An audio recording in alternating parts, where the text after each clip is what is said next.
완강입니다. 완강이에요. 잠깐.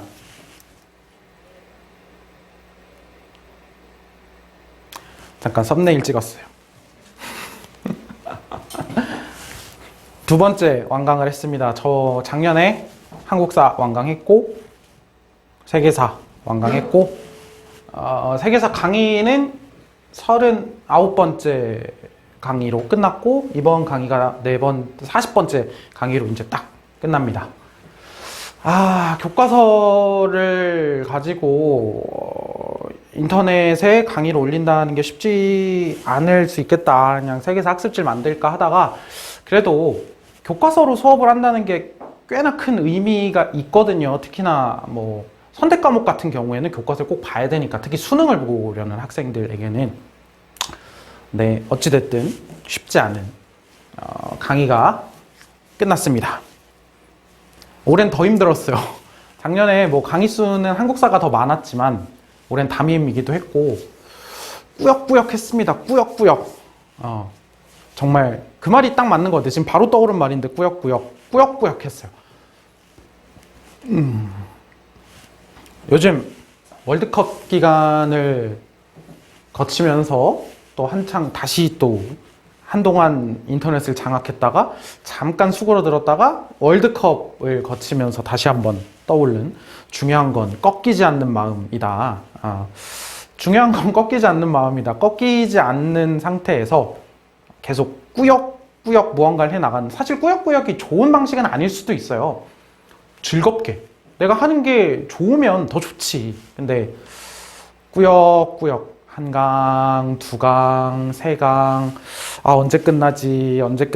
근데 20강, 이제 그만두기에는 너무 많이 와버렸는데 어떡하지? 시간이 없네. 하기 싫다. 너무 힘들다. 안 해도 되는데 꾸역꾸역 하다 보니까 39번째 강의를 찍었고, 지금 여기에서 이 빛나는 완강 별 2개 달고 지금 마지막 완강 후기 얘기를 하고 있습니다.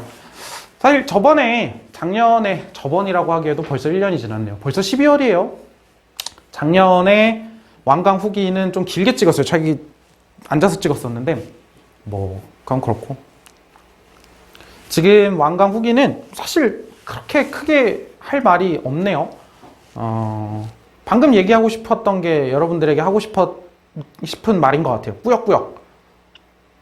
이 강의를 듣고 있는 태릉고등학교 학생들은 이제 3학년이 될 거고, 뭐 이걸 내년에 뭐 누군가가 흘러 들어가다가 뭐 이제 정말 뭐 좀 유튜브에 좀 세계사 없나 하다가 뭐 촬영해 놓은 걸 내년에 볼 수도 있겠죠. 이 강의, 이걸 누군가가 내년에 볼 수도 있는데, 아무튼 여러분들이 특히 3학년이 되면 더 힘들 거예요. 여러 압박들도 있고, 주변에 현실적 압박들도 있고, 그런데 공부는 해야 되고, 근데 어떤 학생들은 공부가 안 되어 있는 상태에서 3학년 때 대학은 가야 되니까 공부를 해야 되는 학생이 있고, 어떤 학생들은 좀 쌓아온 것들이 있는 학생이 있고, 어떤 학생들은 이미 높은 위치에 올라가서 지켜야 하는 학생들도 있는데, 각자가 각자만의 꾸역꾸역이 필요할 겁니다.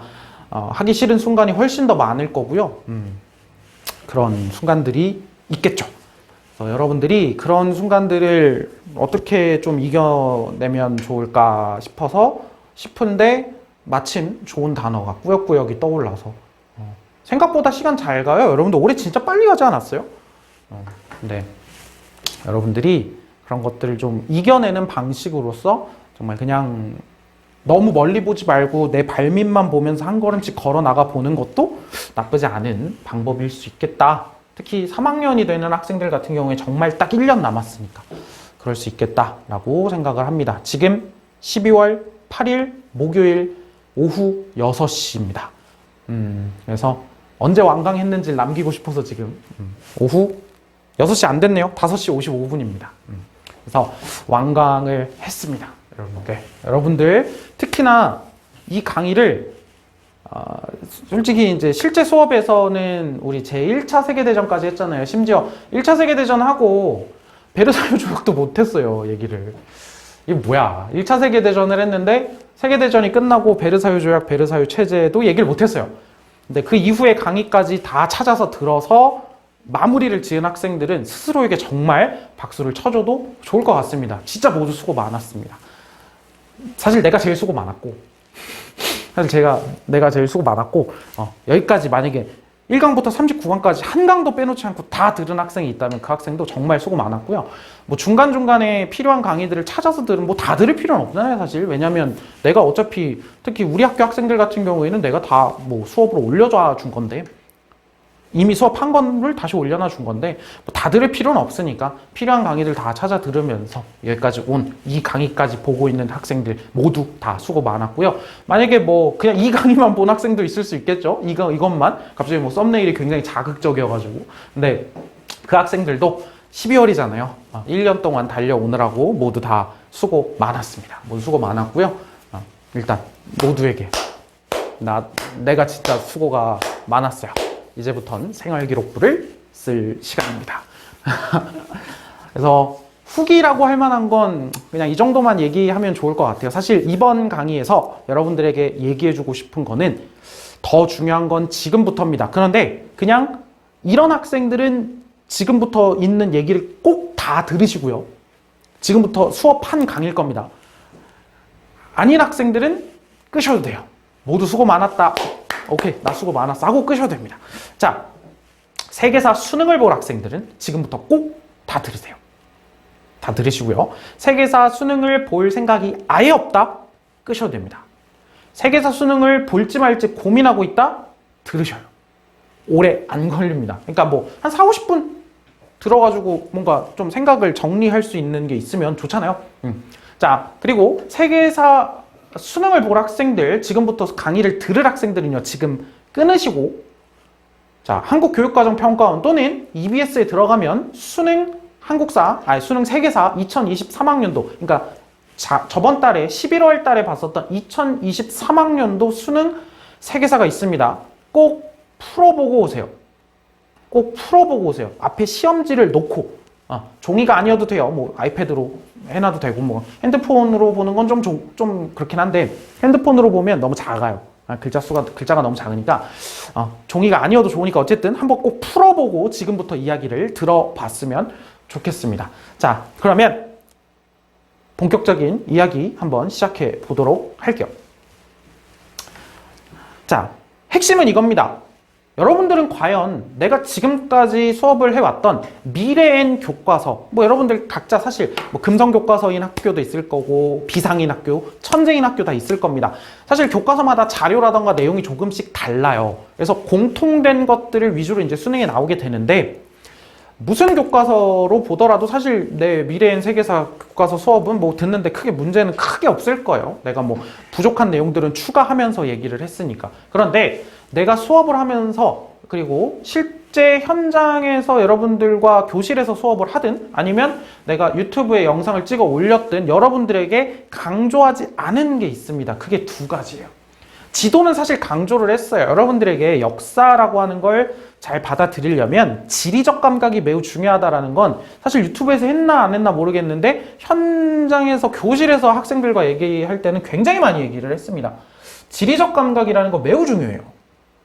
매우 중요해요. 그리고 그 지리적 감각 타고난 거, 사실 지리적 감각을 타고나는 게 뭐예요? 그냥 관심을 가지고 자주 보는 거죠. 이거는 일부러 예시를 안 적어놨어요, 여러분들. 자, 그리고 세계사는 세계사입니다. 역사입니다. 역사는 유일하게 시간을 다루는 학문입니다. 그렇기 때문에 역사에서 사실 이런 형태의 문제를 좋아하지는 않습니다만 점점 사탐 과목들이 다 고인물 파티가 되어가고 있는 가운데에서 세계사에서 어떠한 방식으로 변별을 해낼 수 있을까 하면 몇 년 전, 그러니까 오래 전부터 계속해서 쓰고 있는 방식이 뭐냐면 결국에 시간이에요. 시간. 그리고 그 시간을 더 악랄하게 만들었을 때 연도를 외워야 되는 문제고요. 세계사는 동아시아사와 마찬가지로 둘 다 중요 연도들을 모두 다 암기를 해 주셔야 수능을 원활하게 풀 수 있습니다. 그런데 연도가 교과서에 다 없어요. 그럴 수 있어요. 그런데 실제로 여러분들이 놓치고 있는 부분도 있습니다. 교과서에 보면 이런 연도들 써 있는 거 본 적 있을 겁니다. 제목 옆에 중요 연도 써 있는데요. 여러분들 교과서에 다 있어요 라고 할 때요. 이렇게 있는 것도 교과서에 있는 겁니다. 여러분들. 교육과정 평가원에서 교과서에 있다라고 하는 얘기는 이것도 있는 거예요. 여러분들. 그러니까 이런 것들도 하나씩 하나 다 놓치면 안 된다는 뜻입니다. 놓치면 안 된다는 뜻이에요. 중요 사건들의 연도는 여러분들이 다 외울 작정으로 보셔야 돼요. 만약에 2학년 지금 1년 동안 내 수업을 잘 따라왔고 흐름과 관련해가지고 이야기가 다 어느 정도 숙달이 됐다라고 한다면 1년 동안 다시 한번 개념 정리하고요. 문제를 많이 풀어보면서 이런 것들을 내가 익숙하게 하면 돼요. 익숙하게 하고 연도도 외울 거 더 외우고 안 외워진 거 안 외운 거 외우고 지도와 관련해가지고 뭐 수도라던가 이런 것들 내가 감이 안 오는 것들 외우고요. 하면 되는데 사실 1년 동안 잘 따라오지 않았거나 아니면 많이 까먹은 학생도 있을 수 있고 그 학생들도 하면 돼요. 그래서 이거 두 개를 내가 수업에서 강조하지 않았어요. 크게. 예를 들면 수도를 다 외우라던가 이런 것들을 강조하지는 않았습니다. 왜냐하면 내신에서 그런 것까지 다 요구하기에는 너무 일반적으로 이제 수능을 선택하지 않을 학생들에게 너무 큰 진입장벽을 주는 것 같아서 내신에선 이것까지 일일이 연도를 특히 진짜 연도 얘기한 적 거의 없을 겁니다.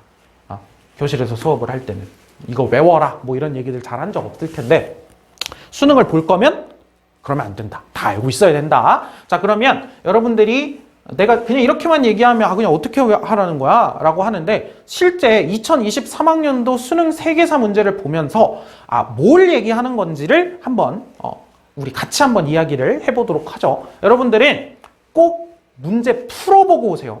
수능은 그냥 해설 강의를 듣기에는 너무 아까운 문제입니다. 기출문제가. 여러분들이 꼭 풀어보고 내가 어떤 것들이 좀 부족하고 아니면 어떤 것들을 좀 더 하면 되는지를 내 얘기를 더 잘 알아들으려면 되든 안 되든 일단 한번 풀어보셔야 돼요. 자, 1번 문제입니다. 가문명에 대한 설명으로 옳은 것은 이라고 되어 있어요.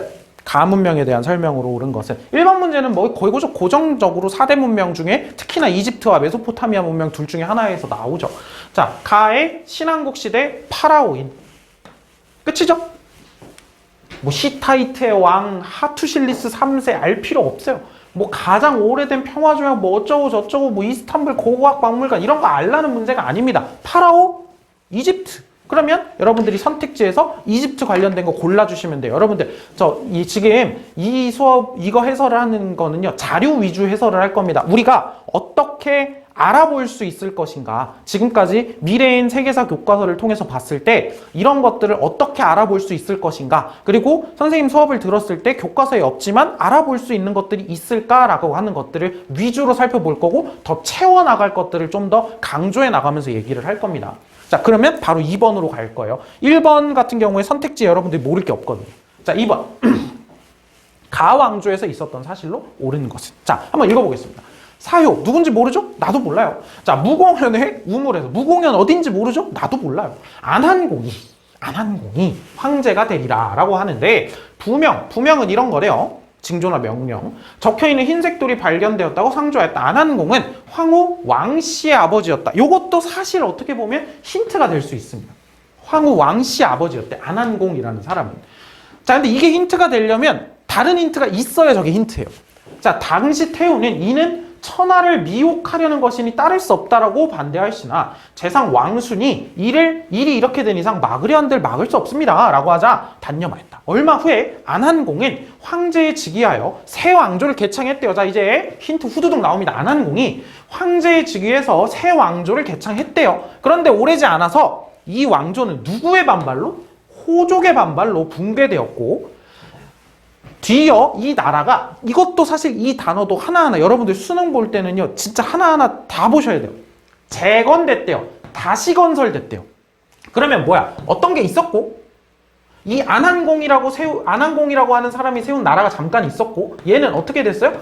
붕괴됐어요. 뭐 때문에? 호족의 반발로 붕괴됐고 원래 있었던 게 재건됐대요. 자, 그러면 우리가 해야 될 건 원래 있었던 게 재건된 게 언제지?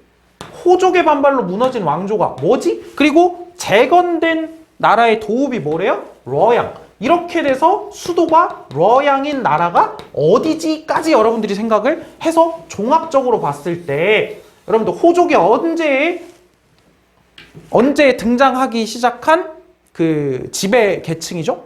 한나라죠. 그러면 한나라가 중국의 한나라가 망했다가 재건됐어요. 이때 언제? 이때 수도가 어디예요? 이때는 장안이잖아, 장안. 이때는 러양이죠. 그래서 이때를 전한이라고 하고 이때를 후한이라고 하죠. 그러면 가운데 있었던 요거 뭐예요? 신이죠. 신을 누가 세웠었죠? 왕망이 세웠었죠. 그래서 선생님이 뭐라고 했어? 이것도 힌트가 될 수 있다고요. 왕씨의 아버지니까 이 사람도 왕씨잖아. 이 사람도 왕씨잖아요. 그래서 왕망, 신. 그럼 지금 물어보고 있는 건 뭐예요? 재건된 나라, 수도를 러양으로 하고 있는 나라, 이 후한에 대해서 물어보고 있는 문제입니다. 후한에 대해서 물어보고 있는 문제예요. 자, 그러면 지금 이미 이 자료 해석 방금 보고 나서 와씨 나 이거 못해 라고 할 수도 있어요. 네, 그러면 안 됩니다. 자, 이미 우리 다 배운 내용이에요. 이거를 문제를 많이 풀면서 우리가 좀 더 정교화하면 충분히 풀어낼 수 있는 문제예요. 봐봐. 전한의 수도 장안, 후한의 수도 러양, 교과서에 나와 있습니다. 자, 왕망은 신왕조를 세우고 실패하였다. 광무제가 한을 다시 세우고 러양의 도읍을 정하였다. 이걸 후한이라고 한다. 우리 배웠어요. 그리고 두 번째 보면 한나라 시대에 지배계층이 호족이 등장하였다. 지방 세력인 호족이 등장하였다. 그러면 다 종합했을 때 풀 수 없는 문제가 아닙니다. 왜? 여러분들 알고 있으니까. 그런데 못 풀었다면 뭐가 문제예요? 얘네들을 알고 있어도 그걸 문제에 적용을 못한 게 문제죠. 그럼 어떻게 해야 돼? 자주 풀어봐야 돼요. 많이 풀어보면 돼요. 고등학교 3학년 때 많이 풀어보면 됩니다. 그래서 후한에 대해서 물어본 거고 선택지에 보면 후한 때 제지술 골라주시면 되죠. 3번 가막부에 대한 설명으로 옳은 것을. 자, 쇼군이래요. 일단 문제 자체가 막부잖아. 그러면 뭐겠어요? 가마쿠라 막부 아니면 무로마치 막부 아니면 에도 막부 3개 중에 하나입니다. 쇼군이 가키스의 변 무슨 사건이에요? 모르죠? 몰라도 돼요. 몰라야 돼 차라리. 피살된 후 가의 권위는 점차 실추됐대요. 이거 막부예요. 계속 무슨 막부의 권위가 실추됐대. 대규모 반란이 빈번해지면서 다이묘에 대한 통제가 약화되고 있다고 합니다. 호소카와 가스모토, 나도 이 사람들 모릅니다. 방금은 장난한 거고요. 나는 들어보거나 어느 정도 알아야겠죠. 근데 내가 수능 보는 거 아니잖아. 여러분들은 알 필요가 전혀 없어요. 발발한 교토는 주요 전장이 되어 큰 피해를 입었대요. 이를 계기로 이 막부의 정치적 영향력이 위축됐대요. 주요 전장이 돼서 계속 싸워대니까 영향력이 위축되었고 여기가 이제 핵심이죠. 다이묘들이 패권을 다투는 상황이 100년가량 이어졌다. 뭐야 결국? 센고쿠 시대가 시작되는 이야기를 하는 거고 센고쿠 시대는 무슨 막부가 무너지면서 시작한 거예요? 무로마치 막부가 무너지는 가운데에서 시작이 된 거죠. 100년간 동안. 자, 그럼 이 문제도 사실 여러분들이 어느 정도 일본사에 대해서 정리만 되어 있었다면 문제와 관련해서 못 풀어낼 문제는 아닙니다. 그래서 우리 교과서에 보면은 이렇게 되어 있죠. 센고쿠 시대가 전개되고 있다라고 얘기. 자, 방금 문제도 보면 가키스의 변인이 뭐 이상한 사람들 이름 얘기를 하면서 여러분들에게 혼란을 주고 있지만 이런 결정적인 힌트 같은 걸 안 줄 수가 없다는 거예요. 결정적인 힌트 같은 걸. 근데 그 결정적인 힌트가 어려운 거면 어려운 문제인 거지. 결정적이지만 되게 지엽적이면 어려운 건 거죠. 그래서 이런 것들. 그래서 이 내용이 어디에 있어요? 제목이 무로마치 막부에 들어가 있습니다. 무로마치 막부에. 그래서 무로마치 막부에 대해서 물어본 거고 대부분 세계사에서 무로마치 막부에 대해서 물어보면 뭐 물어봐요? 가만무역 물어봅니다. 거기 가만무역 있죠. 4번으로 넘어가겠습니다. 자, 잉글랜드. 갑자기 영국으로 왔어요. 자, 잉글랜드의 왕인 그는 잉글랜드의 왕이래요. 이 사람은. 의회를 해산하고요. 시민의 권리와 자유를 무너뜨렸을 뿐만 아니라 왕당파를 앞세워서 전쟁을 일으켰대요. 이로 인해 요크, 에지힐, 네이즈비 등지에서 다치고 사면 여기서 전투가 일어났다는 거죠. 평화가 침해됐대요. 전쟁에서 발생한 여러 실정이 명백한 유죄에 해당하므로 자, 여기가 사실 핵심입니다. 본 법정은 이 잉글랜드의 왕에게 참수형을 선고한다. 잉글랜드의 왕이 뭐가 되는 거예요? 처형이 되는 건데 전쟁, 왕당파, 의회 해산 같은 것들을 키워드로 잡았을 때 여러분들이 뭘 생각을 해주셔야 돼요? 지금 여기 영국혁명과 관련된 걸 생각을 해주셔야 되고 영국혁명을 둘로 크게 나눠볼게요. 하나는 청교도혁명, 하나는 명예혁명입니다. 명예혁명이 이름이 명예혁명인 이유가 뭐예요? 피를 한 방울도 흘리지 않아서죠. 그러면 명예혁명 쪽은 참수가 아니었잖아. 청교도혁명 쪽에서 누구? 찰스 1세, 찰제, 제임스 1세, 찰스 1세, 찰스 2세, 제임스 2세 중에 찰스 1세가 참수형을 선고받고 처형당했었죠? 그럼 그는 누구예요? 찰스 1세입니다. 찰스 1세입니다. 그러면 사실 여기에서 자료를 해석하는 데 있어서 핵심은 뭐야? 자, 잉글랜드의 왕이고 의회 해산이라던가 왕당파 전쟁 등을 통해 가지고 지금 영국 혁명이라는 걸 파악을 하고 나면 참수형을 선고받았던 왕이 누구였지? 라고 생각을 하면 되는 거죠. 그런데 사실 요것도 힌트가 됩니다. 네이즈비 전투 같은 것들도. 여러분들 교과서에는 없어요. 근데 선생님이 강의에서 교과서에 써놓으라고 했습니다. 네이즈비 전투. 자, 요게 이제 청교도혁명 과정에서 있었던 전투였는데 가장 핵심적인 왕당파가 크게 패배했던 네이즈비 전투. 요 수능 특강에 있다고 얘기했었죠. 그럼 이거 수능 특강에 있으면 올해 수능에 충분히 나와도 됨직한 문제입니다. 자, 에지일도 있었죠? 요크도 있었죠? 그러니까 요거를 뭐 지도했지만 글로 써놓은 겁니다. 글로 써놓은 거죠. 그래서 이런 것들을 한번 생각을 해보면 좋을 것 같아요. 여러분들 거기에 써 있을 겁니다. 1645년 네이즈비 전투 내 수업을 들었으면요. 아니면 다른 출판사 교과서면 이미 그 교과서에 있는 경우도 있어요. 자, 그러면 찾는데 문제가 없었고요. 이것도 선택지는 안 보겠습니다. 5번. 자, 이런 것 때문에 선생님이 이제 지리적 감각, 지역 얘기를 하는 거예요. 자, 보자. 가 왕조가 비잔티움 제국과 동맹을 맺었대요. 칼리프였던 우마르는 알아요? 몰라도 돼요. 야르무크 전투에서 알아요? 몰라도 돼요. 비잔티움 제국의 군대를 괴멸시킨 후에 병력을 총동원해서 메소포타미아로 보냈대. 이에 가는 까디시아 전투 알아요? 몰라도 된다고 그랬어요. 코끼리 부대의 이점을 최대한 살려 반격하였으나 결국 패전했대요. 이듬해 2개월에 걸친 공방전 끝에 가 왕조죠. 지금 가 왕조의 어디? 가 왕조의 수도인 크테시폰이 함락되었으며 샤한샤였던 아즈덱에 누군지 알아요? 몰라요. 3세는 동쪽으로 도주하였으나 암살당하였다. 자, 그러면 힌트가 2개 나왔고 가장 커다란 힌트는 이겁니다. 수도가 어디다? 크테시폰이다. 두 번째, 이 나라가 존재하고 있을 때 무슨 나라가 있었다? 비잔티움 제국이 있었다. 비잔티움 제국이 있었다. 이 두 가지입니다.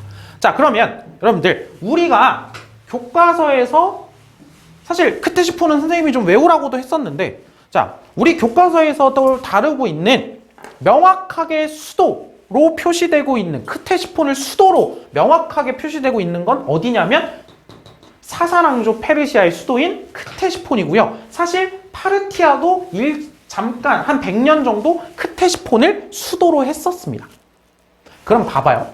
사사랑조 페르시아도 마찬가지고 파르티아도 수도로 했어요. 뭘? 크테시폰을. 그러면 둘 다 답이 돼? 그러면 안 되죠. 그러면 둘 중에 하나만 답이 될 겁니다. 그런데 생각해 보세요. 당연히 힌트가 하나 더 있잖아. 뭐? 그 나라가 존재할 때 비잔티움 제국이 있었대요. 파르티아는 언제 있었던 나라냐면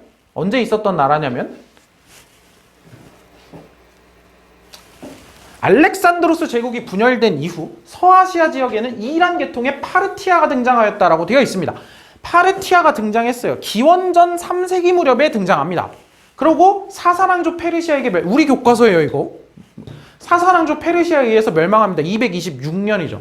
여러분들 연도도 어느 정도 기억을 해주셔야 된다는 거예요. 226년에 사사랑조 페르시아에게 망합니다. 그런데 226년이면 로마가 분열되어서 서로마가 망해야 비잔티움 제국이잖아. 맞죠? 다시 한번. 로마가 갈라지고 서로마 제국이 망해야 비잔티움 제국인 거잖아요. 동로마. 그런데 서로마가 언제 망해요? 이것도 외워주셔야 되는 연도인 거지. 476년에 망하거든요. 그러면 파르티아는 크테시폰을 수도로 했었지만 비잔티움 제국과 동시에 있을 수 없습니다. 즉 답은 뭐인 거예요? 이 문제의 답은 사산왕조 페르시아에 대해서 물어보고 있는 겁니다. 사산왕조 페르시아. 오케이? 사산왕조 페르시아에 대해서 물어보고 있는 거예요. 이렇게 푸는 거예요. 수도가 크테시폰인 걸 알고 있어야 되고, 그러면 연도를 가지고 이거 비잔티움 제국과 동시에 있었던 건 사산왕조 페르시아구나 라는 걸 알아주셔야 되는 거죠. 이거 어려운 문제겠죠. 그러니까 이런 것들이. 그런데 여러분들이 이런 것들에 익숙해져야 돼. 아까 지도 문제, 내가 여러분들에게 강조했던 지도, 지역 문제와 그 다음에 시기 문제가 같이 결합되어 있다라고도 볼 수 있는 문제입니다. 자, 그러면 다음 쪽에 이제 6번으로 넘어가 보도록 하겠습니다. 이건 쉬운 문제죠. 이곳의 도성 구조는 전통적인 수도의 구획과는 다른 모습. 황제가 거주하는 궁성이 북쪽에 위치하던 이전의 형태와 달리 남쪽의 산 아래에 자리한대요. 그런데 이제 구체적인 힌트가 나오기 시작합니다. 여진족에게 수도를 빼앗기고 남쪽으로 이주한 처지. 다시 한번. 여진족에게 수도를 빼앗기고 남쪽으로 이주한 처지의 왕조가 어느 왕조예요? 송나라가 여진족의 금나라에게 나라를 망하고 정강의 변이었죠. 망하고 남쪽으로 이주합니다. 그게 남송이었죠. 그러면 지금 이 나라는 남송이에요. 그런데 이 곳은 남송을 얘기하는 게 아닙니다. 외적 방어에 유리한 수도를 조성해야 했던 상황과 관련되어 있다. 그래서 쭉 보면 사대부들의 반대에도 불구하고 이곳에 수도를 두었다. 즉 남송의 수도를 물어보고 있는 겁니다. 지금 남송의 수도. 남송의 수도는 기억해 주셔야죠. 중요했으니까. 이만이었고요. 지금 이름으로 항저우라고도 부릅니다. 이만 항저우 이렇게 같이 기억을 해주셔야 돼요. 이만 항저우였습니다. 남송. 그러면 지금 항저우라고 하는 도시에 대해서 지금 물어보고 있는 문제구나. 사실 자료가 어려울 건 없어요. 여진족에 의해서 망했으니까 남송이고 남송의 수도 어디야? 이만 항저우입니다. 그러면 이만 항저우에 대해서 여러분들이 풀면 되는 겁니다. 그래서 금과 힘을 합쳐 요를 멸망해 금의 화북지역을 빼앗기고 남쪽으로 도읍을 옮긴 게 남송이고, 더 구체적으로 우리 교과서에 금나라 쪽에 써있는 게 수도 카이펑을 함락해서 이만 항저우로 수도를 옮겼다. 그럼 이거에 대해서 지금 물어보고 있는 거예요. 자, 요거는 선택지 좀 보겠습니다. 요의 지배 영역이었다. 여러분들이 교과서 읽어보면 알겠지만 요는 화북지역을 먹은 적이 없습니다. 화북지역을 먹은 건 금나라입니다. 그러면 더 밑으로도 못 내려왔겠죠. 당연히. 요의 지배 영역 아니에요. 자, 두 번째, 해외 무역의 거점이었다. 보시면 알겠지만 항저우 바닷가입니다. 여러분들 지도에서 여러 번 봤어야 돼요. 지도에서 여러 번 봤어야 됩니다. 그래서 답은 이겁니다. 자, 봐자. 3번. 선비족 왕조의 새로운 수도였다. 선비족 왕조 하면 여러분 지금 교육과정에서 머릿속에 딱 떠올라줘야 되는 거 뭐?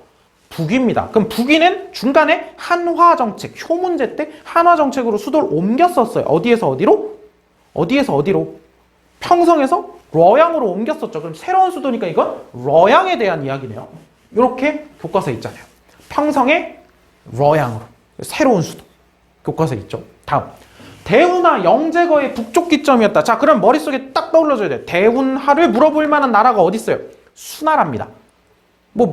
다른 나라들도 운하를 다시 정비했다 이런 표현들이 있지만 어쨌든 대운하 하면 상징적으로 머릿속에 떠오르는 거 수나라입니다.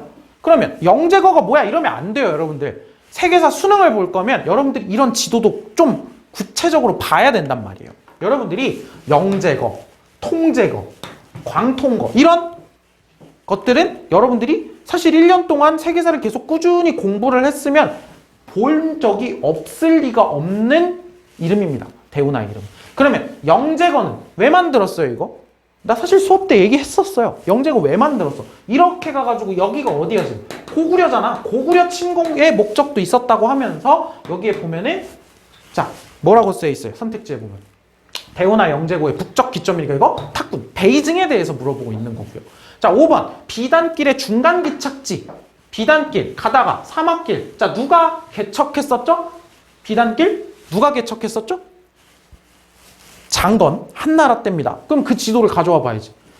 대체로 비단길의 중간 기착지라고 하는 도시는 이 둔황이라는 도시입니다. 둔황이라는 도시입니다. 자 그러면 여러분들 이 문제 틀린 학생들 억울할 겁니다. 왜? 난 기억이 안 나는데 교과서에 없는데 이런 학생들이 있어요. 방금 다 미래인 교과서에서 가지고 온 자료들입니다. 그러면 억울해할 게 아니라 내가 지금 요런 디테일들을 챙겨야 되는구나 라고 입장을 바꾸셔야 되는 거죠. 입장을 바꾸셔야 되는 거죠. 자, 7번. 이번엔 로마로 갑니다. 우리 로마인들은 어쩌고 저쩌고 저쩌고 저쩌고 저쩌고. 사실 이건 읽어보시면 되고 선생님의 말이 큰 힌트예요. 이 관용령이 내려진 2년 후에 서방 황제 이 사람과 동방 황제 리키니우스는 자, 핵심. 크리스트교도는 물론 다른 사람에게도 종교의 자유를 인정하는 칙령을 내렸다. 크리스트교도에게 종교의 자유를 주었다. 밀라노 칙령 이렇게 가주셔야 되는데 여기에 여러분들이 조금 헷갈릴 만한 게 몇 가지 있어요. 무슨 서방 황제, 동방 황제야 이러면 안 돼요. 디오클레티아누스 황제, 콘스탄티누스 황제 앞에 디오클레티아누스 황제 때 4분할 통치를 하면서 크게 서쪽과 동쪽으로 나누면서 황제, 부황제, 황제, 부황제 하면서 4개로의 지역으로 나눴습니다. 그러니까 서방 황제, 동방 황제가 있는 건 당연한 거예요. 그 중에서 서방 쪽 황제였던 게 콘스탄티누스입니다. 그러면 여러분들이 콘스탄티누스라고 하는 이 황제를 서방 황제라고 외우고 있었어야 푸는 문제일까? 아니에요. 그냥 이러한 시기에 있었구나. 자, 그러면 집중해줘야 될 정보에 집중을 해줘야지. 크리스트교는 물론 다른 사람들에게도 종교의 자유를 인정하는 칙령을 내렸다. 만약에 여러분들이 밀라노 칙령을 크리스트교에게 종교의 자유를 인정하는 칙령이라고 외우고 있었어. 그러면 물론 다른 사람에게도 그러면 밀라노 칙령 아닌가? 이러지 말자는 거예요. 더 중요한 정보에 일단 집중을 해서 밀라노 칙령 뽑아내고 그러고 물어보고 있는 게 콘스탄티누스구나 라고 하는 걸 뽑아내 주시면 돼요. 여러분들이 조금 더 중요한 정보에 집중을 하자는 겁니다. 중요한 정보에. 우리 교육과정에 맞는. 동방 황제를 물어보겠어? 아니에요. 아니란 말이지. 자, 그래서 여기 밀라노 칙령에 대한 이야기가 있습니다. 그래서 콘스탄티누스니까 콘스탄티노폴리스 골라주시면 되겠죠. 자, 8번으로 가보겠습니다. 가 왕조에 대한 설명으로 옳은 것은 이라고 되어 있어요. 자, 탁본이래. 고구려와의 전쟁에서 라고 하는 순간 가 왕조는 세계사니까 수 아니면 당입니다. 그렇죠? 고구려와의 전쟁인 순간 수 아니면 당이에요. 이곳에는 이 왕조에 반란을 일으켰던 사사명이 만약에 여기에 여러분들에게 안록산이라고 하는 사람이 주어진 자료였으면 오히려 조금 쉬웠을 거예요. 그런데 사사명이라고 하니까 조금 어려워질 수도 있는 게 돼. 황제에게 투항한 후 조정에 충성하겠다 해서 다시 배야반하였고, 자, 그럼 이 사사명 하면 무슨 사건이 떠올라줘야 되냐면 안사의 난이라고 하는 사건이 떠올라줘야 됩니다. 이 안사의 난이라고 하는 사건이 떠올라줘야 되고, 안사의 난 이후에 당의 율령체제가 붕괴되는 모습도 기억을 해주면 좋은데, 일단 이 문제는 안사의 난이니까 이 왕조는 뭐다? 당나라다. 그러면 수가 아니라 당이다. 그럼 당왕조에 대한 설명으로 옳은 것은 이렇게 풀어보면 되는 거죠. 그래서 당왕조에 대한 설명으로 보면은 이제 2번 돌궐 세력을 제압하였다. 이런 얘기 여러분들이 봐두시면 되는 겁니다. 설명 자체에 크게 어려울 건 없었고요. 그래서 교과서에 보면 안록산과 그의 부하 사사명이 일으킨 안사의 난, 안록산 사사명의 난이라고 설명을 했었죠. 그래서 이것도 사실 자료에서 찾기 어려운 문제가 아닙니다. 선생님이 선생님이 추가적으로 더 설명할 게 엄청 많지 않는 문제는 뭐냐면, 그러니까 내가 강조했던 연도나 지도, 지역적인 감각이 엄청나게 많이 있어야 되는 문제가 아니라는 거예요. 지금 공부한 거 수준으로도 다 풀 수 있는 문제라는 거예요. 지금 9번으로 가볼게요. 다음 자료에 나타난 전쟁에 대한 탐구활동으로 가장 적절한 것은, 사실 이거 수능 완성에 있는 문제를 연계한 문제기는 한데, 자, 이슬람력 588년 술탄의 사절단이 평화협정을 체결하기 위해서 잉글랜드 왕의 처소를 방문하였대. 기사단도 나오고요. 프랑크인도 나와. 프랑크. 왕의 사절단은 술탄의 처소로 가서 정해진 원칙에 따라 협정을 체결하였대. 술탄은 이로써 예루살렘 순례길이 열렸음을 공표했다. 하지만 그는 진정으로 협정을 원한 건 아니야. 이슬람 군대가 지쳐서 프랑크인들과 벌여온 전쟁, 싸움을 계속한. 뭐야 지금? 술탄. 근데 이쪽 이슬람 세력과 잉글랜드, 기사단들, 프랑크인들 싸우고 있고, 예루살렘 얘기 나오고 있고, 무슨 전쟁이에요? 십자군 전쟁인 거 찾아주면 되는 거예요. 십자군 전쟁인 거 찾아주면 되는 문제였습니다. 이거는 읽어내면서. 근데 요 십자군 전쟁인 걸 더 쉽게 빠르게 알아낼 수 있는 것 중에 우리가 만약에 내공이 더 쌓이면 이거 계산할 수가 있어요. 말도 안 되는 것 같죠? 이 계산할 수 있다니까요? 뭐야? 교과서로 가볼게요. 자, 여기에 셀주크 티르크가 비잔티움 제국을, 특히 셀주크 티르크 하면 머릿속에 뭐 떠올라줘야 돼? 처음으로 술탄이라고 하는 칭호를 받았던 나라가 셀주크 티르크였죠. 위협하자 도움을 요청. 11세기 후반이네. 그러면 1000년대 후반이잖아요. 1000년대 후반? 그러면 1100년대로 이제 가겠지? 클레르몬 공의회가 시작이니까 클레르몬 공의회 외워주셔야 돼요. 1095년이었습니다. 수능을 볼 거면 외우셔야 된다는 거지. 170년간 십자군 전쟁이 지속이 됐습니다. 자, 그러면 이게 이제 11세기, 이제 1095년이라고 하면 대체로 170년 정도면은 한 1200년대 후반까지 13세기 후반까지 가는 이런 거라는 걸 우리가 시기적으로 알고 있어야 되는 거죠. 원래 십자군 전쟁과 관련해서. 그런데 우리 서아시아 파트에 무슨 얘기가 있냐면 여러분들 이건 기억해야 돼. 반드시. 해지라. 근데 여러분들이 해지라를 안 외우고 있었어요. 뭐를? 몇 년인지. 이거 외우셔야 되거든요. 수능 공부하려면 이런 것들이, 그러니까 딸딸딸딸 진짜 영어 단어 외우듯이 보면서 외우는 게 아니라 계속 보면서 문제도 풀어보고 하면서 익숙해져야 돼. 저 연도들이. 622년이야. 근데 교과서에 무슨 설명이 있냐면 이슬람력의 원년이 되었다라고 되어 있어요. 그러면 622년에서 588년을 더하면 대체로 13세기 정도구나. 한 12세기 말에서 13세기 정도의 이야기구나라는 걸 보면은 확실하게 십자군 전쟁인 걸 더 잡을 수도 있죠. 근데 여기까지는 필요도 없습니다. 아까 힌트가 충분했죠. 아까 힌트가 충분했어요. 이런 것도 될 수도 있다라고 얘기를 하는 겁니다. 자, 10번 문제로 가보겠습니다. 자, 동진의 구법승 법편. 사실 이런 문제는 동아시아 있잖아요. 동아시아사. 동아시아사를 세계사와 같이 하는 학생들은 조금 이점이 있는 문제예요. 동아시아사에서는 법편이라는 승려 자체를 배우거든요. 법편이라는 승려 자체를 몇 세기의 사람인지를 배운단 말이죠. 그런데 세계사만 보는 학생들 같은 경우에는 약간 그냥 풀게, 사실 근데 그렇다고 못 푸는 문제는 아닙니다. 봅시다. 이것도 좀 어려운 문제예요. 여러분들이 이제 인도사 수업을 들은 학생들이 이제 요거를 풀 수 있을 텐데, 인도사 수업을 들은 학생들. 자, 동진의 구법승 법편은, 자, 그럼 이제 힌트는 법편이 아니라 동진이 됩니다. 동아시아사가 아니니까요. 자, 동진의 구법승 법편은 장안을 출발해 중앙아시아를 거쳐 이 왕조의 땅을 밟았대요. 그는 여행기에서 이 왕조는 이렇게 빈민구제 활동을 하고 이렇고 있고, 탁실라, 푸르샤프라, 부다가야, 모르겠어. 불교 성지를 순례했대. 자, 그럼 일단 여러분들이 뭘 알아야 되냐면 이런 지명과 불교 성지 등을 갔다라고 하는 것들을 봤을 때 대충 실제 불교의 원산지라고 할 수 있는 인도를 간 것 같다는 생각을 해야 돼요. 그런데 가장 핵심적인 키워드는 이거기 때문에 여러분들에게 어려운 문제입니다. 파탈리푸트라. 수도가 어디래요? 이 왕조가 파탈리푸트라래요.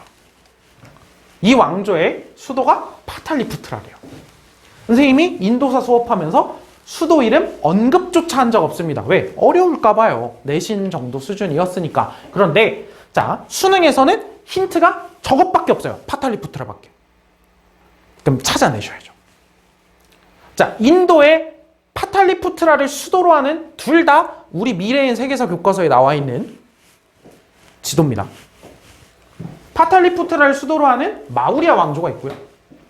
파탈리푸트라를 수도로 하는 굽타 왕조가 있습니다. 자, 그러면 파탈리푸트라를 보고 여러분들이 세계사 공부가 충분히 된 약간 고인물이라면 마우리아 왕조 또는 굽타 왕조가 떠올라 주셔야 되는 거죠. 그러면 아까 문제랑 똑같네. 수도 크테시폰을 보고 비잔티움 제국을 통해서 파르티아를 제거하고 사사왕조 페르시아가 남았잖아. 이것도 똑같아요. 굽타 왕조, 마우리아 왕조가 둘 다 남았어. 근데 두 나라가 시기가 다르단 말이죠. 그럼 그걸 뭘 통해서 알 수 있을까? 이것 통해서 찾으라는 거예요.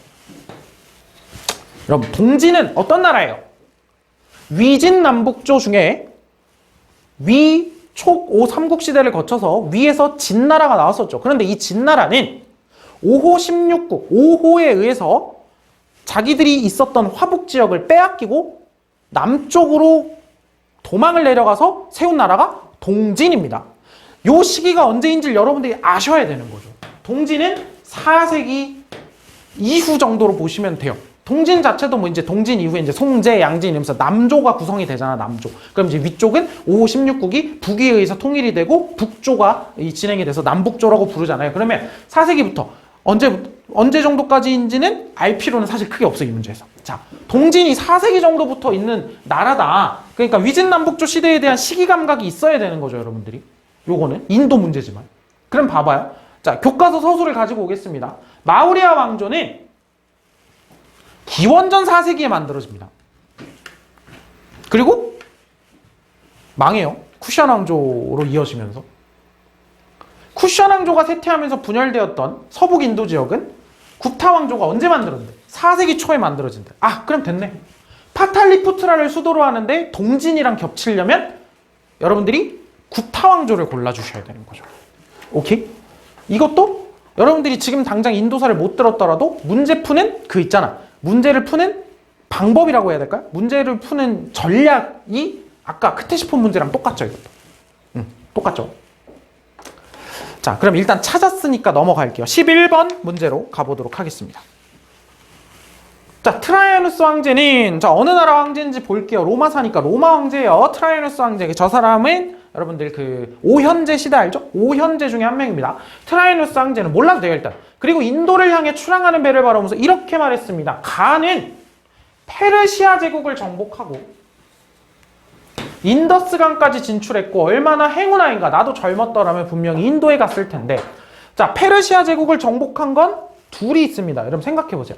페르시아 왕국을 정복한 건 둘이 있어요.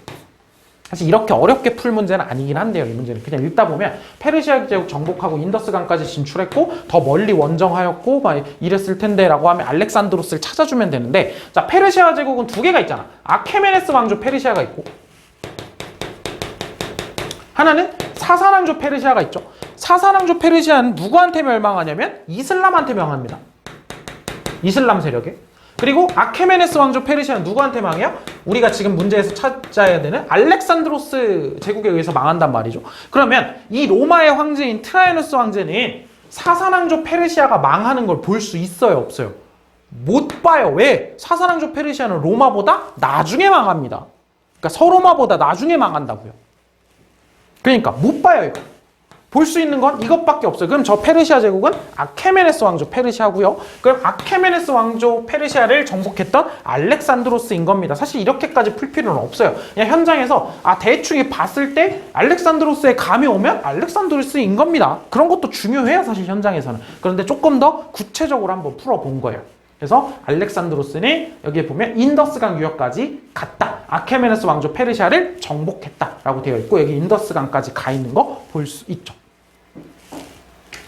그래서 알렉산드로스의 제국과 관련된 건데, 알렉산드로스 제국과 관련된 건데요. 자, 거기에 여러분들 11번에 그 선택지 한번 보세요. 선택지에 답이 뭐냐면 이소스 전투입니다. 이소스 전투예요. 그러면 이소스 전투 우리 교과서에 어디 있는데? 라고 하면 여기에 있습니다. 지도에 써 있어요. 그러니까 뭐도 봐주셔야 돼요? 지도에 있는 주요 전투들 좀 눈여겨보셔야 됩니다. 이런 게 지금 내가 내신용 수업에서 하지 않았던 얘기라는 거예요. 이런 것들. 자, 이소스 전투에서 아케메네스 왕조 페르시아에게 크게 승리하고요. 가우가멜라 전투에서 아케메네스 왕조 페르시아를 사실상 멸망시킵니다. 사실상 멸망시킵니다. 그래서 이소스 전투, 가우가멜라 전투 둘 다 기억을 못하겠다면 일단 눈여겨봐주시면서 이소스 전투는 기억을 해주셔야 돼요. 자, 12번으로 가보겠습니다. 밑줄친 기억 시기에 볼 수 있는 모습으로 가장 적절한 것은. 자, 이 문제 잘 보세요. 여러분들 이런 문제가 어려워 보이는데 어렵지 않아요. 이달 초 파리의 임시정부는, 자, 그러면 뭐야? 프랑스 얘기네. 맞죠? 파리의 임시정부는 21세 이상의 남성에게 선거권을 부여하는 조치를 단행했습니다. 이거 몇 년이지? 이러지 마세요. 그냥 쭉 읽어봐. 저는 그 직후에 동료들과 임시정부를 찾아 여성에게도 선거권을 부여하라고 청원하였지만 아무런 답을 듣지 못하고 있습니다. 그럼 우리나라가 어딘 거야? 프랑스인 거예요. 프랑스는 지난달에 두 번째 공화정을 맞이했대요. 무슨 뜻이야? 제2공화정이란 뜻이에요. 자, 제1공화정은 언제야? 프랑스 혁명 때 국민공회가 구성이 되면서 공화정을 선포했죠. 루이 16세 처형하면서. 그런데 제2공화정은 언제예요? 이게 7월 혁명으로 만들어졌던 입헌공화는 무슨 뜻이야? 입헌군주제 루이 필리프를 왕으로 하는 그 7월 왕정을 무너뜨렸던 2월 혁명으로 만들어진 게 제2공화정이란 말이죠. 맞죠? 2월 혁명으로 만드는 게 제2공화정이에요. 즉 지난달 두 번째 공화정을 맞이했다. 2월 혁명이 지난달에 있었다는 뜻입니다. 맞죠? 맞습니다. 임시정부뿐만 아니라 여러 신문도 여성 선거권에 침묵하고 있습니다. 지난 18년간. 그러면 지금 이건 뭐 물어보고 있는 거야? 기억 시기에 볼 수 있는 모습. 이게 연표 문제잖아. 기억 시기에 볼 수 있는 모습으로 적절한 것은 뭐 얘기하는 거야? 자, 2월 혁명으로부터 18년 전 그 18년 기간 동안을 얘기하는 거예요. 그러면 너희가 갑자기 튀어나왔네. 여러분들이 뭘 알아야 돼요? 2월 혁명이 1848년인 걸 아셔야죠. 그러면 여기서부터 1830년, 18년 전이니까 30년이면 이게 여기가 7월 혁명입니다. 그러면 여러분들에게 뭐 물어보고 있는 문제야? 사실 7월 왕정 기간에 볼 수 있는 모습으로 옳은 것은 이라고 하고 있는 거예요. 이건 여성 참정권 문제가 아닙니다. 그러면 1830년부터 1848년까지의 모습을 여러분들에게 물어보고 있습니다. 자, 그런데 여기 써있죠, 이제. 7월 혁명이 있었고 1848년에 2월 혁명으로 공화정이 수립됐어. 이게 두 번째 공화정이라고요. 그러면 여러분들이 이제 사실 여기에 모르는 거 있으면 안 돼요. 내용으로서는. 그런데 자, 봐봐. 메테르니의 연설을 경청하는 관료 생각해보세요. 2월 혁명의 영향으로 우리가 배웠던 것 중에 뭐 있어? 메테르니가 축출됐다고 되어 있죠. 그러면 2월 혁명 이전 18년이니까 메테르니의 이야기는 들을 수 있잖아요. 그럼 이거 맞는 얘기죠. 그럼 답 1번이네. 그럼 데카브리스트의 봉기는 이건 이렇게 풀 수 있어요. 그런데 데카브리스트의 봉기 1825년이란 말이야. 그럼 영국혁명은 사실 너무 오래전이라 이거 아니에요. 너무 오래전이야. 그냥 연도를 모르더라도. 자, 독립선언문 1776년입니다. 단두대에서 처형되는 프랑스 국왕을 바라보는 농민. 자, 단두대에서 처형되는 프랑스 국왕 누구야? 루이 16세죠. 그러면 프랑스 혁명이 시작된 게 언제야? 1789년이란 말이에요. 그러면 요 언저리쯤일 거 아니에요. 그럼 답이 되는 건 연도로 따졌을 때도 이것밖에 없죠. 연도로 따졌을 때.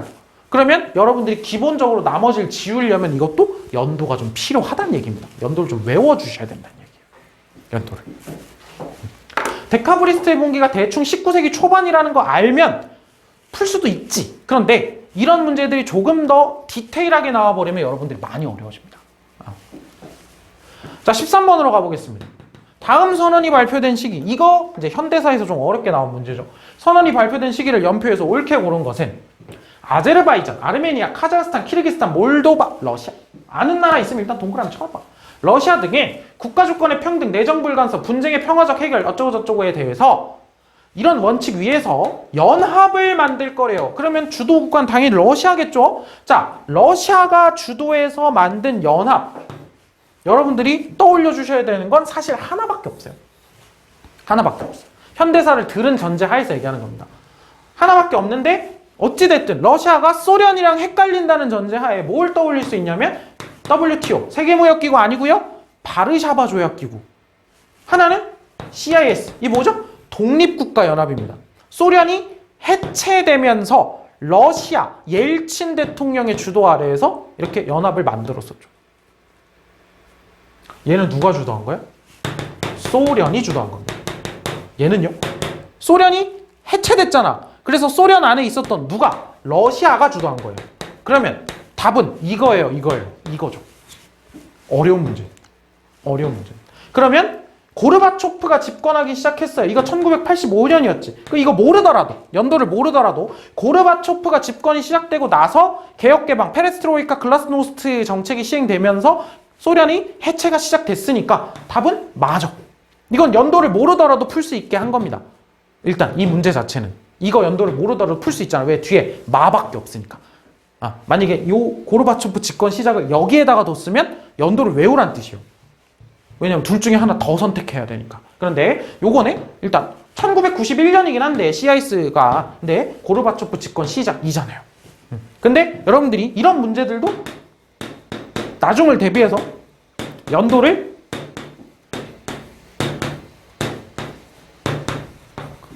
아셔야 된다는 겁니다. 아셔야 돼요. 연도를. 그래서 사실 지금 얘기를 하면서 세계사 응시자들을 하나하나 떨구고 있는 것 같아서 조금 마음이 아픈데, 여러분들이 뭘 더 하면 되냐는 거예요. 여러분들 이미 어느 정도 쌓였잖아요. 쌓였잖아요. 그래서 바르샤바 조약 기구가 있는데 소련 주도고요.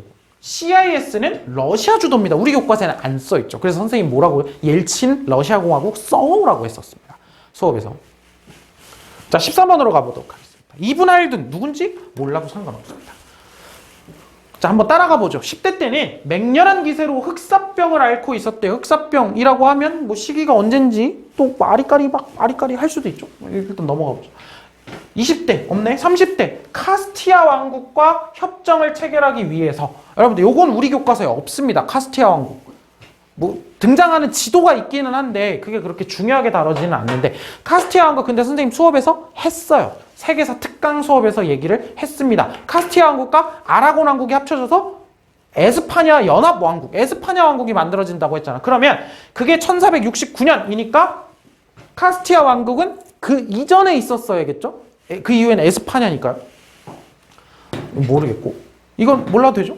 50대 맘루크 왕조의 술탄 바르쿠크의 신임으로 대법관에 임명되어서 활동한다. 여러분들이 맘루크 왕조라고 하면 여러분들이 좀 더 세계사 공부가 타이트하게 되어 있다면 기억이 나셔야 돼요. 누구에 의해서 멸망했습니까? 오스만 제국에 의해서 멸망했습니다. 자, 그런데 이 왕조가 맘루크 왕조와 오스만 제국을 공격하기 위해, 자, 그러면 맘루크 왕조가 어디 있는 것도 여러분들이 교과서에 나와 있냐면 이집트에 있어요. 이것도 교과서에 나와 있어요. 그러면 맘루크 왕조와 아직 오스만 제국이 맘루크 왕조를 멸망시키기 전인가 봐요. 위에서, 자, 여기 또 큰 힌트가 나오죠. 이 가 인물이 뭐를 하냐면, 가 인물은 사마르칸트에서 원정군을 이끌고 옵니다. 사마르칸트에서 원정군을 이끌고 와요. 그러면 이 인물이 속해 있는 나라에 군대를 데리고 올 수 있는 중심 도시가 어디예요? 사마르칸트라는 거네. 그럼 사마르칸트를 준 이유가 있을 텐데, 사마르칸트를 수도로 했던 왕조? 티무르 왕조. 그러면 가는 티무르에 대해서 물어보고, 이렇게 찾으시는 거예요. 가는 티무르에 대해서 물어보고. 사실 이 칸만 해석을 잘했어도 티무르를 찾을 수 있는 문제였어요. 물론 쉽지는 않은 문제였을 수도 있는데 이거 정답률 생각보다 높습니다.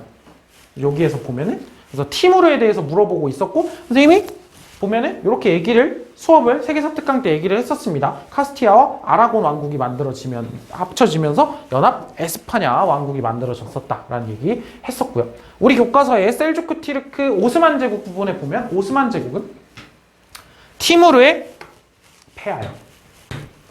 티무르에게 앙카르 전투에서 패하여. 그리고 여기 쭉쭉쭉쭉 보면 어디에? 이집트의 맘루크 왕조를 멸망시키고.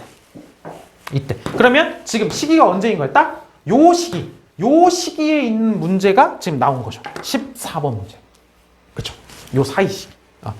그래서 티무르에 대해서 물어본 티무르 왕조 문제. 이렇게 좀 세련되게 나왔습니다. 티무르 왕조 우리 교과서 지도 보면 사마르칸트 나오고 있습니다. 도시에. 자, 15번 한번 보도록 하겠습니다. 자, 미술로 보는 세계사라고 되어 있는데 선생님이 밑에 있는 내용만 좀 잘라서 가지고 왔어요. 자, 이 그림은 칼레 인근에 벌어진 전투를 여러분들이 사실 외워두시면 좋습니다. 선생님 수업에서 얘기한 적은 없는데 칼레 해전이라고 하는 요 전투는 기억을 해두시면 좋습니다. 자, 교황과 왕실의 깃발을 단 이 나라의 함대 일부가 나 함대의 기습 공격으로 침몰하고 있대요. 자, 여기가 핵심 힌트죠. 가의 카톨릭 강요 정책에 저항하였던 네덜란드. 네덜란드는 카톨릭 강요 정책에 저항하여 독립을 합니다. 독립전쟁을 합니다. 누구로부터요? 그럼 가는? 이건 그냥 바로 나와야지. 에스파냐죠. 에스파냐. 자, 나와의 연합함대를 결성했대요. 그러면 네덜란드가 나는 영국이잖아. 사실. 자, 그래서 여러분들 여기서 떠올려줘야 되는 건 에스파냐의 무적함대가 영국으로부터 패배했다라고 하는 걸 여러분 떠올려주시면 되는 거죠. 떠올려주시면 돼요. 그래서 특히나 여기 여왕. 이것도 사실 힌트죠. 여왕. 여러분들이 알만한 여왕 영국밖에 없잖아요. 드레이크. 뭐 문제 많이 풀다 보면 눈에 보이는 사람이기도 하고요. 그래서 에스파냐의 무적 함대가 영국으로부터 패배한 전투. 뭐? 그게 칼레전입니다. 그래서 여러분들이 요거까지 기억을 해주시면 좋은. 그래서 문제를 풀면서 여러분들이 학습하는 내용도 있어요. 내가 몰랐던 건데, 이런 거 좀 자주 보이네? 그냥 기억해둬야지 하는 것들도 있을 수 있는 거죠. 근데 사실 이것도 이 문제는 추가적인 정보 필요 없이 여러분들이 여기에 있는 것만으로도 풀 수 있잖아. 우리 교과서 절대왕정 파트. 무적 함대가 영국에게 패한다. 칼레전 몰라도 가톨릭 강요 정책으로 네덜란드가 독립한다. 일단 에스파냐의 함대가 패배한다. 영국에게는 여왕도 있고 찾을 수 있잖아요. 자, 그러면 16번 문제로 가보도록 하겠습니다. 16번 문제, 이런 문제는요, 이거 틀리라고 낸 문제입니다. 근데 이 문제는 내가 그냥 이걸 가지고 왔는데요. 우리 교과서에 있는 아프리카 식민지 지도잖아. 이걸 외우셔야 돼요. 이 문제는요, 이걸 외우라고 하는 말을 평가원이 한 겁니다. 자, 이 문제는 뭐라고 물어본 거예요, 평가원이? 이거 외웠니? 라고 물어봤어요. 자, 한번 볼게. 자, 이 글만 보고 한번 볼게요. 중앙아프리카, 이 나라는요, 중앙아프리카 지역에서 대서양과 인도양에 이르는 식민제국 건설. 자, 그럼 중앙아프리카 지역에서부터. 자, 봐봐. 지도를 보면, 이 중앙아프리카, 아프리카 중앙지역이잖아. 여기서부터 이렇게 연결하려고 그랬대요. 이렇게 연결을 하려고 그랬대요. 대서양과 인도양. 여기가 인도양이니까요. 하지만 국제정세의 변화로 이 나라가 차지하고 있었던 동아프리카를 차지하고 있었는데 이게 힌트예요. 여기를 벨기에, 영국 등에게 빼앗겼대요. 이 계획이 실현되면 봐봐. 벨기에는 콩고 지역을 상실할 위기에 봉착. 그럼 벨기에는 콩고를 가지고 있는 거네. 맞죠? 맞잖아. 벨기에는 콩고잖아요. 근데 동아프리카, 이 나라가 가지고 있었던 게 동아프리카래. 이게 힌트예요. 동아프리카, 독일. 그래서 하나하나 보면 지금 봐봐. 케냐, 이남에 탕가니카. 케냐, 여기도 좀 빼앗겼대. 그리고 다시 와보면 모잠비크, 북부. 모잠비크, 여기. 그러니까 지금 여기를 조금씩 빼앗겼다는 거 아니야, 동아프리카 지역. 딱딱 맞아 떨어지죠, 이거? 근데 맞아 떨어지면 맞아 떨어질수록 아직 수능에 직접적으로 발을 들이지 않은 학생들은 어이가 없을 수도 있습니다. 이걸 다 외우라고? 이거 외우셔야 돼요. 언제까지? 수능 날까지 외우시면 되는 거죠. 수능 날까지. 주요 국가들 위주. 영국은 당연히 아셔야 되고, 프랑스, 독일, 이탈리아도 물어봅니다. 어차피 이탈리아는 여기에 있는 에티오피아, 소말리아 이쪽이거든요. 요 정도밖에 없어요. 이탈리아도 물어봐요.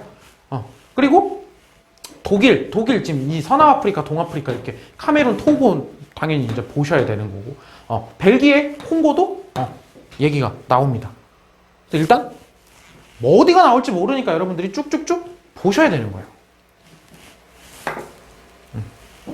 이건 이대로 넘어가겠습니다. 왜? 더 설명할 거 없이 이걸 외우라는 문제예요. 이거 외우셔야 돼요. 자, 17번으로 가보겠습니다. 우리는 이탈리아가 자유의 역사에서 영광스러운 장을 쓴 지 1세기도 채 되지 않았다는 점을 잊곤 합니다. 저는 이탈리아 국민들이 말하는 리소르지멘토, 뭔지 모르겠어요. 뭐 통일과 독립운동이래요. 이하고 있대요. 통일되었고 어제 이탈리아는 항복을 선언했대요. 이탈리아 국민들은 이제 영광스럽게 성취했던 자유를 재현하고 회복해 나갈 거라고 합니다. 비록 독일은 여전히 유럽 전역에서 우리를 위협하고 있대요. 자, 이거 보고 여러분들이 아셔야 돼요. 이탈리아는 항복을 선언했는데 독일은 여전히 위협하고 있다. 일단 뭐다? 세계 2차 대전이구나 아셔야 되고, 자, 어제 이탈리아가 항복을 선언했고 독일도 계속해서 하고 있고 붉은 군대라고 하니까 이거 소련 얘기하는 겁니다. 소련 얘기하는 겁니다. 전황이 바뀌고 있습니다. 그리고 이제 밑줄이 어디에 그어져 있어요? 지난 2년 동안이라고 되어 있어요. 자, 그러면 여기에서 힌트, 여기서 시기를 알 수 있는 거 뭐 있어요? 어제 이탈리아는 항복을 선언했대요. 이탈리아는 항복을 선언했대요. 그로부터 2년, 지난 2년이라고 되어 있으니까 여러분들이 이것도 뭐 외워야 돼요? 연도를 외워야 됩니다. 연도를 외워야 돼요, 사실. 그럼 봐봐. 연합국이 유기하게 돌아갔다. 여기에 연도가 일일이 써있지는 않잖아요. 미드웨이 해전에서 스탈린그라드 전투에서. 그리고 이탈리아가 항복합니다. 그리고 노르망디 상륙작전이니까 노르망디 상륙작전은 내가 교과서에서 그 위치를 봤을 때 이탈리아 항복보다 뒤였어. 그럼 이거 답 아니고. 오스트리아는 교과서에서 앞 페이지였어. 이거 답 아니고. 미드웨이 지전이 바로 앞에 있었지. 그렇지. 건절이었던 것 같은데 이게 답이고. 이렇게 푸는 거 수능장에서 절대 불가능합니다. 차라리 이건 연도를 외우셔야 돼요. 이탈리아 항복은 1943년입니다. 그럼 지난 2년이면 41년부터 43년이죠. 독일이 오스트리아 합병한 거 1938년이고요. 노르망디 상륙작전 44년이고요. 미드웨이 해전 42년이고요. 불가침 조약, 독소 불가침 조약 39년이고요. 선전포고한 거 바로 전쟁 시작하니까 39년입니다. 그러면 답은 나오잖아. 외우셔야 된다는 거죠. 그래서 사실 이 세계사는요 틀려도 억울하진 않아요. 내가 몰라서 틀린 거니까.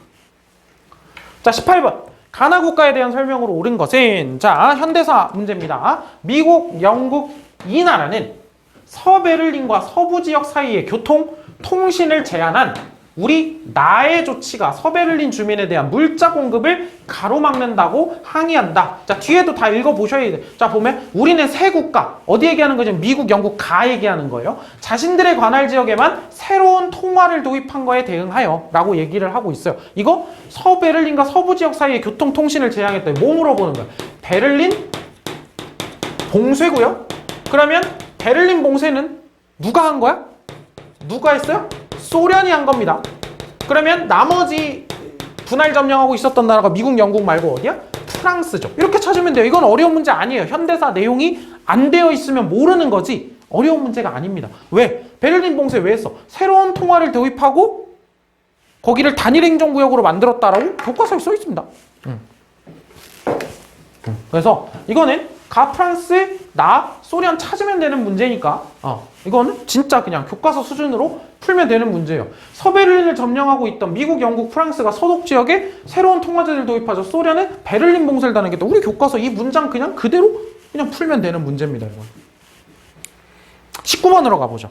이것도 연도 문제예요. 연도 문제 아닌 것 같지만. 주요 행적이 1번부터 5번까지 시간 순서래요. 볼게요. 자, 크림 전쟁에 참전했대요. 이 사람이 영국 장교가. 그 다음에 세포 양생이 발생한 직후에 2년간 진압을 했대요. 그리고 또 힌트. 에로호 사건으로 촉발된 전쟁이 진행된 후에 중국의 파견 명령을 받았대. 아직 연도는 하나도 안 쓰고 있어. 에로호 사건으로 촉발된 전쟁이 뭐예요? 제 2차 아편 전쟁이다.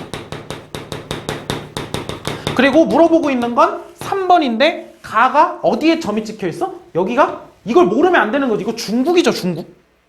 중국 북쪽. 사실 이거 나는 보자마자 그냥 베이징인 거 알겠는데 어찌됐든 그냥 중국이죠. 그럼 중국에서 있었던 일을 물어보는 거야. 자, 4번으로 갈게요. 내전 중인 미국. 미국이 내전 중이래. 이거 무슨 전쟁 얘기하는 거야? 남북전쟁 얘기하는 거죠. 자, 다음. 이집트에서 아라비 파샤의 항쟁을 진압한 후에 수단에서 뭐가 일어났대요? 마흐디 운동이 일어났대요. 이거 배웠었죠? 그럼 봐봐. 선생님이 언급을 한 적은 없지만. 자, 그럼 봐봐요. 이 문제는 사실 연도 몰라도 풀 수 있어요. 제2차 아편전쟁이 발생을 해서 여기 갔대요. 파견을 갔대. 그러고 나서 중국에서 있었던 일이니까 쭉쭉쭉쭉 보면 프랑스와의 연합군. 자, 제2차 아편전쟁은 영푸연합군이 싸운 거잖아. 중국이랑. 그러니까 영푸연합, 베이징 조약. 이게 제2차 아편전쟁으로 체결된 조약이잖아. 그러면 답 5번이네. 연도 몰라도 풀 수 있습니다.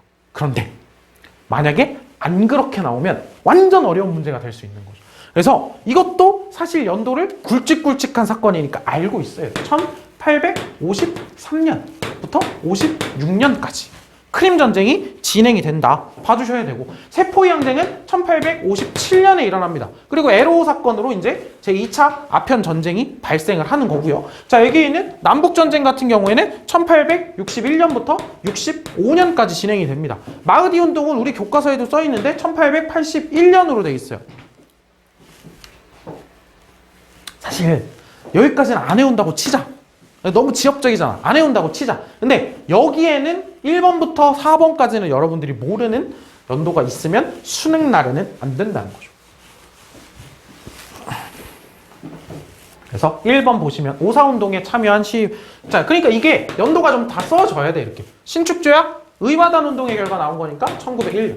위안스카이 대총총, 그럼 신축조약 이후에 1912년. 자, 4번 광서제의 신임으로 개혁을 추진하는 양치처우. 변법자강운동이죠? 저건 1898년. 그리고 프랑스의 베이징조약 1860년. 네, 다 5번. 이렇게 고르면 되는 거죠.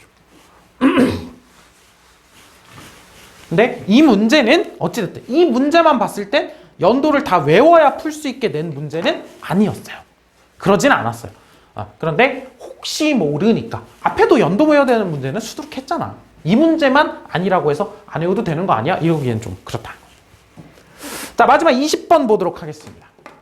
자, 오후에 주민들로부터 가나 국가죠. 가가 흑해와 발트해에 주둔 중인 주력 함대를 동아시아의 전쟁으로 출진시킬 것이라는 소식을 들었대요. 가의 팽창을 영국이 이 나라가 팽창하는 걸 경계하고 있대요. 자, 다음.